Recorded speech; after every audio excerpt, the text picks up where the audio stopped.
Logic is a tool for reasoning, and once you learn the basics, you can use it to solve puzzles, eliminate suspects, and catch a murderer. Let us start with the building blocks.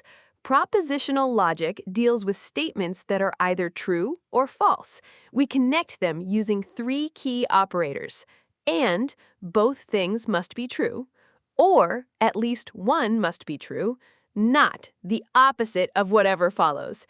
And the most powerful one, if then. If one thing is true, something else must follow. Now let us apply this to a Cluedo-style mystery. Three suspects, Alice, Bob, and Carol. One of them committed the crime. We're given three clues. Clue 1.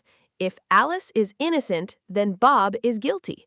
Clue 2. Bob and Carol were not both in the building. Clue 3. Carol was in the building. Start with clue 3. Carol was in the building. That is given as true. Move to clue 2. Bob and Carol were not both there. Since Carol was there, Bob was not. Bob is innocent. Now clue 1. If Alice is innocent, then Bob is guilty. But we just proved Bob is innocent. So if Alice were innocent, we would reach a contradiction. The only way to avoid that contradiction is if Alice is not innocent. Alice is the culprit. No guessing, just following the rules. Now let us try knights and knaves, a classic logic puzzle. In these puzzles, knights always tell the truth. Knaves always lie. Puzzle 1. Person A says, I am a knave. Let us test each possibility. If A is a knight, knights tell the truth, but a knight cannot truthfully say they are a knave. Contradiction. If A is a knave, knaves lie. But then saying, I am a knave would be a lie, meaning A is not a knave. Contradiction. Either way, we get a contradiction. No one can say, I am a knave and be consistent. The statement is logically impossible. Puzzle 2. Person A says, we are both knaves.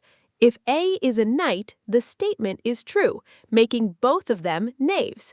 But A cannot be a knight and a knave at the same time. Contradiction. So A must be a knave. Since A is a knave, A is lying. They are not both knaves. That means B must be a knight. A is a knave, B is a knight. Solved. Both puzzles used exactly the same process as the murder mystery. Take the given statements, test a starting assumption, follow the logic, and check whether it leads to a contradiction. That is propositional logic. Whether you're solving a murder in a manor house or figuring out who is telling the truth, the method is the same. Clear, consistent, and once you see it, surprisingly straightforward.